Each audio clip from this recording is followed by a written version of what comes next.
I was lying in my bed when my phone rang on my chest.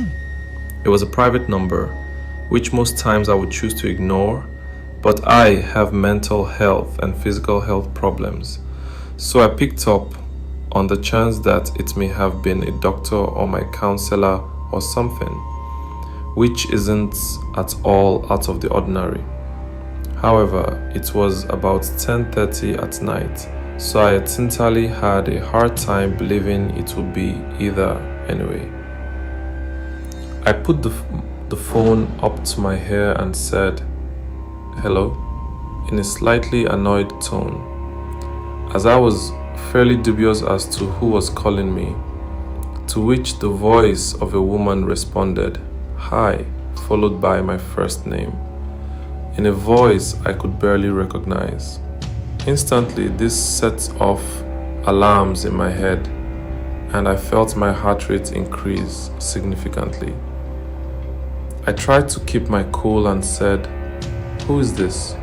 in that same slightly annoyed tone as before.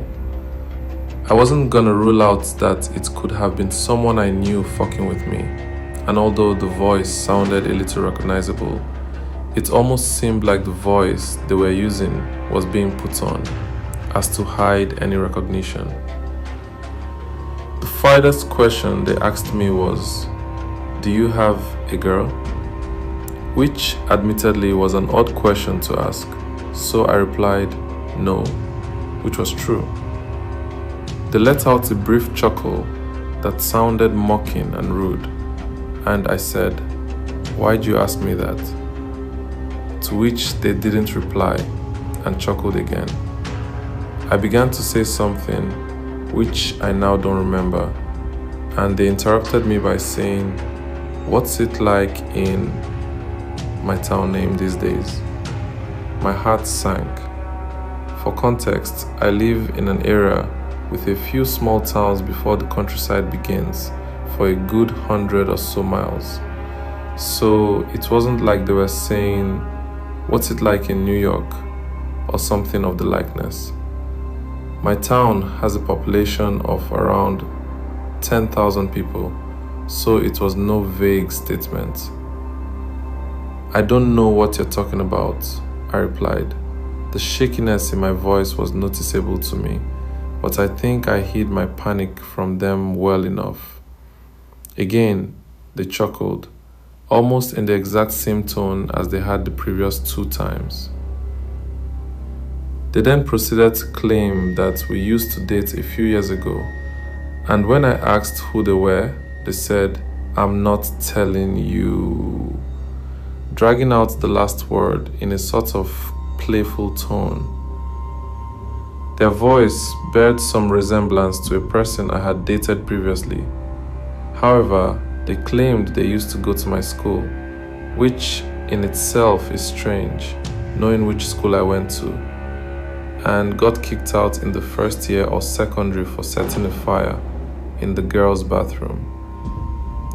I began to get this strange feeling.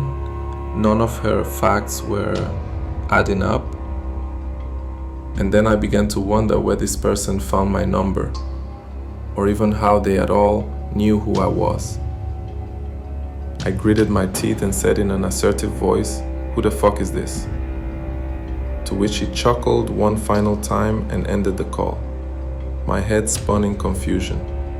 I opened Snapchat and messaged some old classmates, some of whom I hadn't reached out to in half a decade, to inquire about a person getting kicked out under such circumstances. My memory doesn't serve at the best of times, so I gave her the benefit of the doubt regarding the truth of her story. However, no one could recall the event. I was shook but slowly forgot about it. About a month later, I arrived home from work, went into my flat and cracked open a beer. By this point, the ordeal had left my mind completely. This was a Friday, so by the end of the night, I'd had about 6 beers and was feeling pretty drunk, and I crashed on the sofa. At around 4 a.m., the sound of my flat's front door clicking shut woke me up. Still tipsy, I figured I might have been hearing things and fell back asleep almost immediately. But when I got up the next morning, the place had been trashed. Wallpaper ripped, TV on the ground, chairs flipped, freezer open, things of that nature. Someone came to my flat specifically, stole nothing, and trashed the place entirely. I wasn't angry, but I felt this strange, sickening anxiety. I still wonder if those two events were linked.